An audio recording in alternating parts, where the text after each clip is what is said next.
Welcome to Have a Life Teaching, the podcast designed for educators who are dedicated to enhancing their teaching practice and creating a positive impact on their students' lives. In each episode, we'll dive deep into the world of education, exploring a wide range of topics related to curriculum, instruction, and assessment in K-12 schools. Together, we'll learn from the brightest minds in the education field. So if you're a passionate educator who's ready to take your teaching practice to the next level, join us as we explore the exciting world of education. My name is John Shimbari, signing in and saying, let's have a life teaching. Hello, everyone. Welcome to another episode of the Have a Life Teaching podcast. As my listeners know, we discuss a range of topics of the day in education.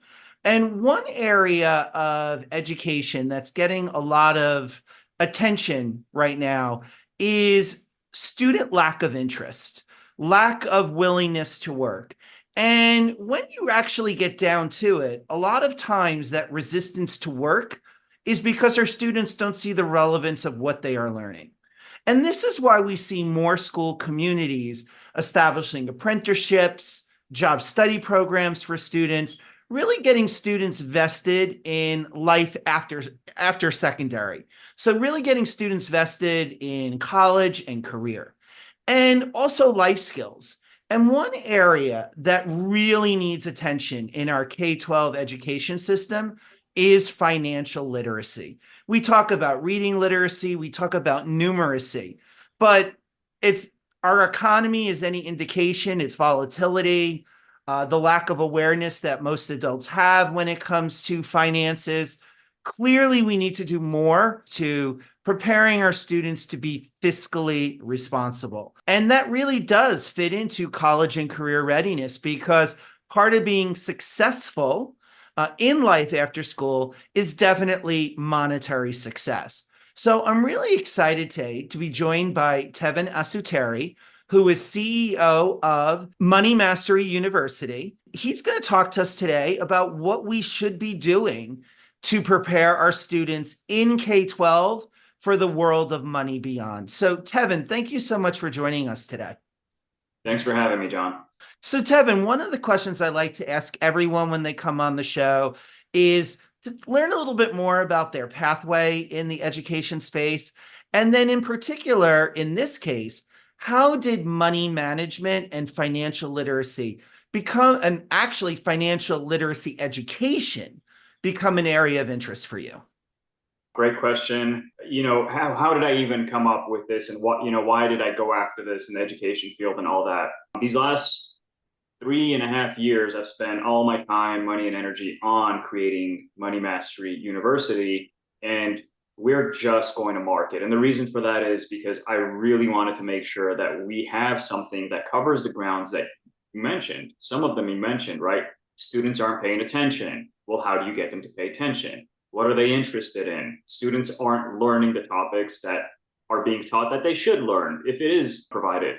But when it comes to personal finance, this topic is not being taught, and if it is being taught, it's at a very simple level, or it's some program from a bank that has some kind of secondary initiative behind it, right? Like afterwards, come in and open a bank account or something like that. How did I end up doing this? Or better yet, why? I come from obscurity. When I was born, my family lived in a hostel overseas, and then we ended up getting to the United States, and that's where really our troubles began, because we really came here with nothing, no money, no language. My parents, like many others, let's just get to America so the kids have a better shot. By 8 years old, I realized there's a problem. Why is Bill Gates so rich and we're hardly even living check to check? Why can't I buy a 25-cent piece of gum at the market once a month? And why are we saving this when people are just living a little more lavishly, or at least comfortably, right? So I started asking these questions at 8, and I started to learn how to budget. By 12, I was lending my dad money, my family money, from funds I'd collected from birthday money or Christmas or whatever it was from relatives. And the rest of my life, really, I've spent in business, consulting, and personal finance from 8 years old. And I used to think like, oh, this is a poor person problem, right? Like poor people don't get it, or we missed something, and rich people have some kind of secret. And a little bit of it is true. And we kind of cover all this in our program, the difference between how rich and poor people think and all this. But it's really not, because as I started to get degrees, which are in business econ and BA and a couple other certs, I started to deal with people who are more high tier, right? I started to consult people who are millionaires, and I started to befriend people who are billionaires. And I went from consulting smaller companies to Fortune companies. And that's when I really realized, like, hey, this isn't even just a poor person problem. Everyone has an issue with this. Even if you're making $1 million a month, that doesn't mean you know what you're doing to, like, you did something at work and you're spinning the wheels to bring that income, which is great. That happens often in business. But that doesn't necessarily mean you know how to allocate the funds, use the funds, protect the money, grow the money, right? Create generational wealth out of it. And it really hit me after I went through these experiences of helping poor people and rich people. I'm like, wow, this is kind of a massive problem. And this problem is actually backed by statistics. I saw firsthand people's bank accounts and corporations' bank accounts and like all of this stuff I've seen, but that was my firsthand experience. But when you look at statistics, when it comes to education and personal finance, not being educated, like not actually the education industry, but how much of an education an individual has in personal finance. There's a test that was done generation over generation. So baby boomers and the next generation, millennials and Gen Z, and they just gauged the pass rate of the individuals who got a C or better. So if you look at baby boomers, it was something like 60% of them got a C or better. Generation over generation, that keeps cutting down. And when you look at Gen Z, the percentage is nearly half of that of baby boomers. So then another question is, why in an era of all this information are people losing the ability to understand personal finance? How are people from 40, 50 years ago managing their finances better? And that question also soaks into, how do you keep the students engaged, and how do you actually get them interested in wanting to learn something? So, Tevan, it's really exciting to hear your passion to teach financial literacy. But there are a couple of things in there I want to really unpack because I think it's important. One, this concept that the generations are getting less informed when it comes to financial literacy, even though there's actually more information out there. And then you were also mentioning that tie-in to student engagement, or the lack of student engagement that we've been talking about, because students don't see a relevance of what they are learning. Whereas obviously money has a huge relevance in all of our lives. So Tevan, a two-part question based on your response about how you got into this. One, what are those areas of financial literacy that our youth should have better understanding of? And then number two, what are some ways in general through which we can be engaging our students in conversations around financial literacy? For one, what should they actually go learn if they're going to go learn it when it comes to personal finance? It's really not that complicated. The word finance is scary, so people don't even want to talk about it. They don't want to look into it. They think it's going to be all this ridiculous terminology and math, but it's not. The answer to the question is the basic stuff. Learn about how much money is coming in, how much is going out, how are you allocating your money. Budgeting is literally the biggest way you can change your financial life. And it's so easy that nobody wants to do it. You just need two columns, and you have an income column and an expense column, and you categorize things. And now you have a very good high level view of what's going on with your money. And you can quickly see, like, wow, I'm spending too much money on this thing. Or what are some other opportunities to improve my revenue, right? Which is a more optimistic way to approach finances, as opposed to how do I just keep cutting costs. So I think budgeting is one of the biggest ones. And then restructuring your accounts. One of the things I do for a lot of clients is, a lot of the time we end up with so many bank accounts because we open our first one at 16, then another one at 18, and then we have our 401 from our first job. And over time, it ends up being like this 18 checking accounts, 12 saving accounts, 6 of which we don't even know where they are, and 2 401ks with the last guys. At some point, every couple of years, going back and looking over all of your accounts and being like, does this actually make sense in terms of what my financial goals are? A lot of the time, the answer is no, because as time goes on, we should restructure our finances. We should maybe it's our risk tolerance, maybe our income changed, maybe there was some other kind of asset movement. So it's always good to go high level, look at what's going on with your accounts, and then optimize them. I think budgeting and account optimization, these are simple things that can and will change your financial future. How would we engage our students, particularly, I would suppose, our middle and our high school students, but maybe, Tevan, if you have some ideas on how we could be structuring the teaching of financial literacy by age or grade level too, that might be interesting as well for our listeners to know. So there was an education conference a few weeks ago, and that was one of the big topics. How do you engage these students, especially if they're middle school, high school students? Then when it comes to the topic of personal finance, you can start teaching kids in first grade personal finance, right? Those would be more theoretical ideas, and you don't want to get into the math with 1 through 6 because they're just learning math. But you can talk about concepts with them, and you could help them to structure their beliefs and mind in a certain way where when they start to hit middle school and high school and after, they've now been conditioned to think about money in a more optimistic way. And that is a massive driver. People can discount that theory, but if you don't know how to appropriately think about money, it doesn't matter if you go to Harvard and you become a Harvard lawyer and you make $4 million a year, you may still have a small mind about the money. You may still be afraid to make investments or try to grow your funds or develop wealth out of that income, because you can definitely do it off of an income like that. Then when you get into middle school and high school, you can start to introduce concepts like, what's credit? And really, how does it work? And what is it made up of? And you could give the students scenarios of, well, if you have this kind of score, you want a house, right? At some point in your life. Well, hey, by 25, if you want a house, if you don't have the credit, you're going to have to pay for it cash. Basically, you need to come up with $1 million, $2 million in cash to buy that house. Now, this is why it's important for you to understand credit score. And you kind of get their attention, right? Because now it's real. They do want to buy a house when they get older. They do want a car when they get older, and they have to lease it or finance it or whatever it might be.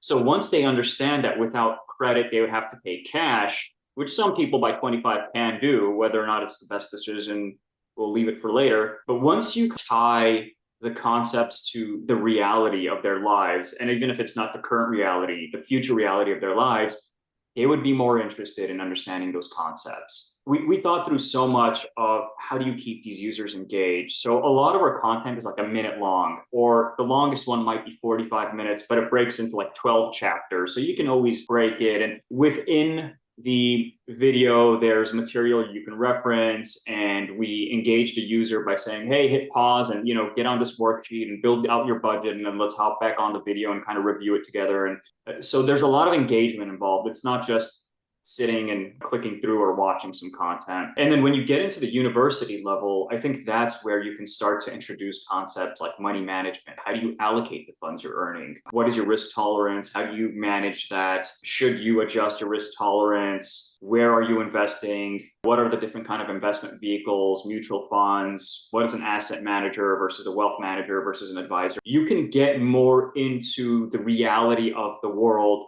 on a university level. But yeah, I think it would start with theory and concepts, and then progress into things that the students are interested in, like buying the house and the car, and like, okay, credit score and budget and all this. And then at a higher level, you would get into investing and money management and allocation, things like that. Even in high school, you can introduce the concept of taxes, because it's important to understand how the taxes work and how you can actually maybe use some strategies to your advantage once you get out of high school. Look at how much of a leg ahead you would have if you're a 17-year-old high school student and you actually know tax strategies. Like, I know 50-year-olds who went to decent schools, and you say tax strategies and they're like, oh, I have to call my CPA now.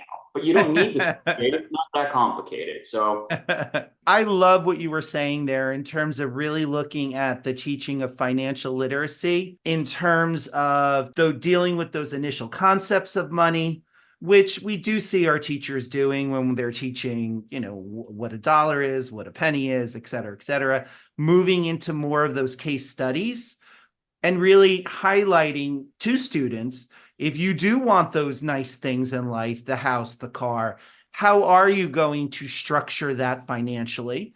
And then I was really intrigued when you were also talking about on the upper high school, university level, really talking about financial assets management.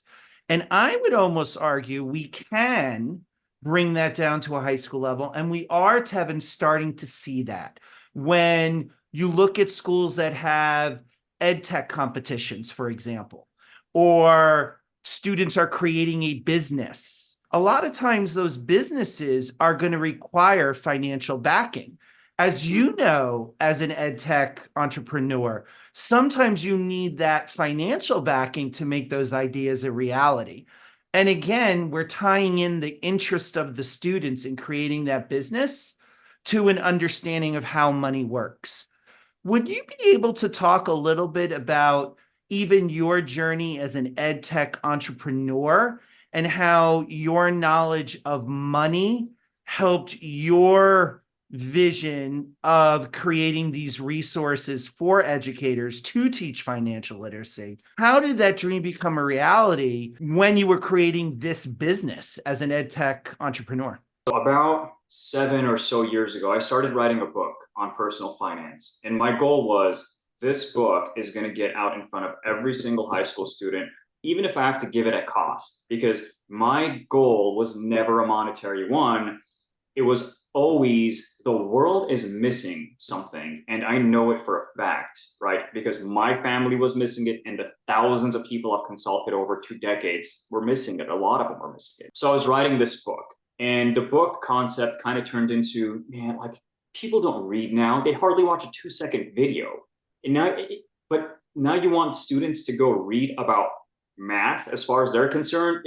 That's complicated. So that idea kind of transitioned into, let's do webinars. And I did a couple webinars, and I said, maybe I'll do some videos that people can just watch. And it just kept growing, an idea kept growing, and it became a massive, very capable, functional platform that's plug and play for schools as far as white label capable, sharing knowledge, completely secure, having communications with the teacher, the students, getting all the analytics down and all this stuff. I just wanted to produce something to save people from going through the stuff I went through, or going through the stuff I saw even rich people going through. When you go through this program, you're getting information from a highly experienced, highly educated professional. And within the platform, we're going to bring in other professionals and have them interview from, for example, the lending world and the accounting world and the tax world and the money management world, and get different perspectives from real experts that are in that industry. They're not necessarily educators, but I, within the last 5 years, have become an educator, and I'm running this platform, and we've built it in a way where there's complete strategy behind the educator aspect of things, but the knowledge and delivery of it is coming straight from an expert. And when you get it that way, you no longer have, one, the teacher doesn't have to stress about having to learn a new subject and teaching it, because again, this may be scary for them and they don't want to teach the wrong information. But secondly, now you can distribute good information across the board, right? Whether it's a school in New York or Los Angeles that licenses the program, they're getting the same expert information. And to that point, Tevan, so you had this dream, it enabled you to, this dream really propelled you to create this service or this product, this platform, which is really bringing in experts in money management in a platform that teachers then can use because it's been developed in a way that really takes into account how people learn. That's what resonated with me with what you were saying, which I love hearing. I suppose my follow-up question is, when you started this business as an ed tech entrepreneur, did you, and even if you don't want to talk about your business, just in general, when people have a dream and they create their own businesses, they create their own products, how did money, maybe even other people's money, venture capitalists' money, I don't know if that played a role in helping you to realize your vision? Because that is also an area of financial literacy that I think our students would benefit from, because you do see students today being very interested in being social media influencers, entrepreneurs. You don't and not that people aren't interested, but you don't necessarily see kids saying, I want to go work a 9 to 5 job. They want to create things. They want to make the world a better place. Either could you talk a little bit about how other people's money helped you in your business to get it going and how you access that money? And if you don't, and I can understand if you don't want to discuss that from a personal perspective, just in general, what advice would you give for young entrepreneurs who want to make their dream become an actual company when they might not have $1 million or 2 million in the bank to just do it all on their own? That's a good question because there's an entrepreneurial aspect of things and then there's the funding aspect of things. So for me, as far as funding goes, I'm fully self-funded, bootstrapped, and I was able to do this because I just worked and saved and invested for quite a while. Now, it's cost a lot of money over the last 4 years. But how do you get that kind of money if you have this idea and you want to go make something happen? So we're leaning into the entrepreneurial aspect of this question, and money is not the problem. You have to have a passion and you have to have the grit, because entrepreneurship, as fancy and glamorous and working for yourself and all this that it sounds, it is extremely difficult. Are there people who start a startup company and in 6 months drive $10 million revenue? Yeah, there are. Are there people who start a TikTok channel and in 2 weeks they get 4 million followers and they get picked by Disney Channel? There are. But you're looking at like 1% of the 1%, and you can't really bet entrepreneurship on luck. It's not easy, but is it worth it? If you're passionate enough and you have a pretty clear goal and vision, you won't stop, right? Because the obstacles will be there. But if you're like, no, this has to happen, and I'm the person who has to make it happen, you're never going to stop. And in that case, then you can go after your dream and you'll make it happen. So then how do you fund it? People know passion. It's almost never the idea, because the difference between action and an idea is a world of a difference. Just because you have a brilliant idea doesn't mean you can execute it. So who can execute it goes back to passion. And when you look at venture capital funds or people who invest in businesses, right, we're talking about, well, how do you get an investment? Your passion comes off. If you just have a brilliant idea, but you're not the guy to deliver on that idea, it doesn't matter. But if you're that guy and the investors can be like, okay, this is the guy who can make this happen. He can build a team, he'll never give up, and he's knowledgeable in this industry, or at least he has the connections, or he's not afraid to go build the connections. The individual sells or raises money much more than the actual product. The product will raise money once it's already driving money. For example, if last year my program made $0, an investor is not going to come and give me any money unless they believe in me. Because if they look at, the income of the product, it's like, well, it's not doing anything. But does that render the idea invaluable? No. There's the idea, and then there's the driver behind it. And then on a flip side, let's say last year my business made $1 million in the first year. Well, now the investor will be like, wow, you want this much money and you'll give up this much equity for it, and we're on a growth trajectory. Like this year, for example, we're expecting $5 million.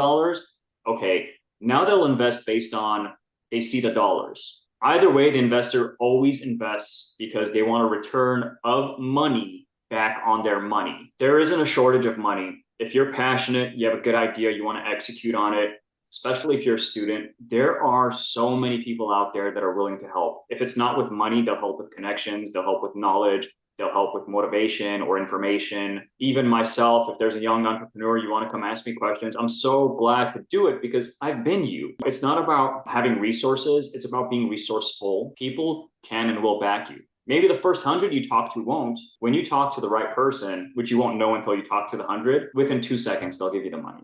Thinking about that, Tevan. So let's say you're a young high school kid in a competition, creating a business, or a college student, and you have the passion, you could tell your story, the story as to why, but you don't yet have that million or 5 million in the bank in product sales and revenue. How do you convince angel investors to invest in you? Because you said they want a return and they want to see that return. But what if you don't yet have that the financial returns to convince an angel investor that it's a low risk proposition? What do you do? you don't have the money, you haven't shown any revenue, let alone profitability, and you want to raise money to make your dream come true, right? How do you convince someone to give you money? At the end of the day, I want to see methodically, what is your plan? How are we getting to this goal? What are the milestones? What's the timeline? How much does it cost? What's the return on what it costs? And all of these are predictions, and it's going to be off 100% guaranteed. Your numbers are going to be wrong. The information is going to be wrong. You're going to pivot at some point. But that tells the investor this person has their head on their shoulders. They have a plan. They know how many dollars they need. They have an assumption on what the return on those dollars is and why that assumption is close. You need to be very reasonable and logical about providing that kind of information. Let's talk about my program. Driving $0 is just an idea, and I have $0 and the business has $0. How do I go raise $3 million I need to make this thing, right? Let's say I'm at day one and I need all the funds. How do I do this? So you develop what I said you develop, right? You're forecasting your strategy, your idea, your timeline, your milestones, and you put a return on them. But at the same time, there's a lot of things in industry that are happening. For example, 4 or 5 years ago, it was, I don't know, 6 high schools that were required to teach personal finance. Within a few year period, we're over 30 states have a legal mandate for all the high schools within that state to teach some kind of personal finance. Some states are starting off as you have to have it as an elective. Some states are starting off as you have to have this as a class. And that obviously catapults my business, because not only is it, hey, Tevan thinks people should learn about personal finance, but at the same time, the world knows that people should learn about personal finance. Money is in every single person's life, whether you're a rocket scientist, a doctor, an entrepreneur, a fisherman, like money is involved in your life on an hourly basis. So everyone should understand this. But now I have a third proponent. It's not only needed and wanted, now it's required. And then now you could look at the industry. So $60 billion industry by 2028 is a prediction for e-learning and personal finance alone. Now that's a massive industry for something that doesn't even exist now.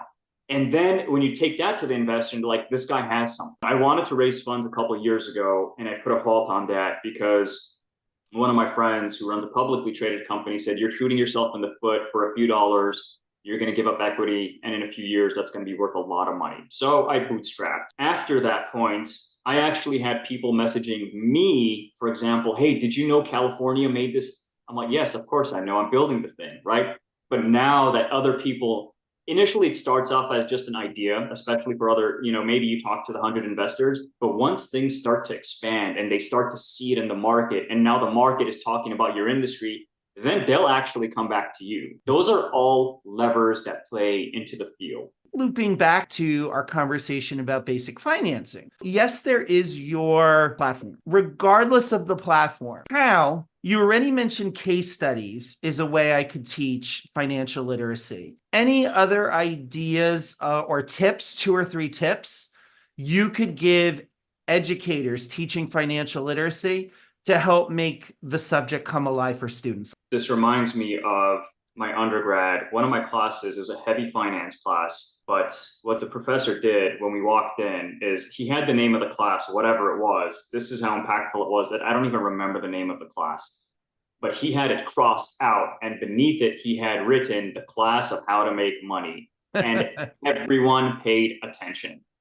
He took the weight off of, this is a, higher end finance complicated class, and he made it into, we're going to learn how to make money. So if you can, again, tie it somehow back to something that interests the student, how to get rich, how to make money, that's what captures the student. And you're not lying in any one way or another. This is exactly the information you need to know to get rich or to get wealthy or to buy a house or a car or a helicopter or any of that. You need to know this. But at the same time, it's not just about the knowledge, it's about applying the knowledge. Maybe a good exercise could be, hey, this is how we make budgets, and your homework that's due, I don't know, an X amount of days is, why don't you go talk to, or make a hypothetical budget for yourself. Make a hypothetical budget. Let's all assume we make $5,000 a month. I want you to come back and say, how you're allocating all these funds. And it's 5,000 gross. So make sure to apply the impact of taxes when you're doing your budget. Now this gives students not just a homework assignment, but a homework assignment based on their personal lives and their spending and the way that they would live if they had $5,000. Another fun one that I love to do, and it's actually part of our program, in addition to budgeting, is create your financial future. What does your actual dream life look like? And that's a really fun thing. So another kind of activity you can do with your students is, hey, let's create your dream budget. Go home, put down all the things you want, like how much are you spending on groceries? How much are you saving? How much are you investing? And then you back out the taxes and you say, okay, to live your dream life is, by the way, this will surprise everyone who does this, even if you do the helicopter and all the Lambos, it almost ends up a lot less than you would have assumed. But make it make sense, make it realistic. And when you put the numbers behind it and you're like, wow, it's not 10 million, like 700,000 would do it. And even though $700,000 of income is way above average and you're in the 1% and all this, it all of a sudden becomes a lot less scary, because 0 to 10 million is like, oh, how would I ever? But when that cuts down to 700,000 and you actually see it, even if I have to spend 25 years on trying to get to this dream, I think I could get this 700. So it's a mix of having fun plus understanding what it takes to live that kind of life. And it's all an educational way to approach the situation. I love that. And as you were talking about that, Tevan, I'm even thinking about, again, it almost doesn't matter what the dream is financially, but it's also about helping students develop resiliency and helping students develop the efficacy to be somewhat we all know life is what happens to, there's a certain amount we can control and a certain amount we can't control. But given the amount of stress in society these days, just even hearing you describe and break down that, if you have a plan, if you think it out, if you actually invest the time in figuring out how to do this, a little forethought. Even if, you're not about getting those 5 Lamborghinis, right? And it is just about maintaining even a middle-class existence. What really shone through in what you were saying is it can be a way to also even regulate anxieties. Because as we know, depression is about lamenting things of the past, whereas anxiety is fear of the future. Thank you for sharing that, because I think there's that connection even between finances and financial literacy and social emotional learning and resiliency of our students. So I appreciate that. Tevan, you've developed this platform to help high school educators teach financial literacy. Where are you implementing this platform? What has been some of your experiences in how this platform has actually been helping students to learn about financial literacy? The platform is actually applicable from K to 12 and for universities. And we also license to businesses and large and medium and large organizations as well, because their employees should also be learning this kind of education. And it's all tailored. Talked about high school students get high school related content. A lot of it, which can also help improve that state's passing their, for example, their math or literacy requirements and their testing. We focus on a lot of personal finance stuff, but we still try to make it the information in a way where it can help you in other fields as well. What I would love our listeners to hear and to know is, what are some success stories, particularly from the K-12 realm? I know your platform is for university as well, but given that most of our listeners will probably be K-12. Yes. What have been some of those success stories of students' knowledge of financial literacy after District XYZ utilized your platform? To me, the biggest wins are when I get an email, or sometimes I'll still do in person, I'll go give a talk and I'll give the students access. A lot of the time I give them free access. So if you're a school, you want a speaker, I may give it, your class a free access. The ones that really resonate with me are the students who come up to me or send me an email and say, like, I didn't know it could be this. I never thought about it this way. Or I ended up telling my parents about your saving strategy and now we're implementing it in our house. Those are the biggest wins for me. They're actually taking the information and it's really impacting their lives. Take this not as a class to pass, but as a class that will help you have confidence in your financial future for the rest of your life. That's the goal, to use this in my real life. Is there anything we haven't talked about when it comes to financial literacy in general that you want our listeners, who again are mostly K-12 educators, administrators, teachers, counselors, is there anything else you want them to know that we haven't talked about yet? The one that comes to mind is this does matter. And the chances of you learning it later are not good. So if you think that you'll learn it tomorrow, or if you think that they're going to teach you in undergrad, I'll go to Harvard and they're going to teach me there, or I'm going to go work at this big bank and I'll learn there. Let me tell you, I went to some of the best schools in the world. I worked at some of the best banks in the world. I was one of the top producers at those banks. And not one time did someone teach me how to budget, some of the basic stuff. If you don't do something right now, you'll never do it. And I'm so grateful that schools and states are actually like, you know what, let's make this a requirement. So for high schools to take advantage of something like this is such a beautiful thing. So Tevan, where can people find out more about you and the work that you do? Love it. Okay. So you can find out more about me at asaturi.com. So just it's behind me lit up, you just go .com. That's mostly for my consulting website. There's a tab on there for Money Mastery University as well. You can learn a lot about the program in that tab. I would recommend you actually go to our retail direct website, which is moneymasteryprograms.com. And that has the most up-to-date information. And thank you so much for your time today, Tevan. I really appreciate it. Thank you, John. Thank you for listening today. I hope you got some great tips that you can bring back into your teaching. Remember, have a life teaching without sacrificing your own. Also, don't forget to subscribe and be well.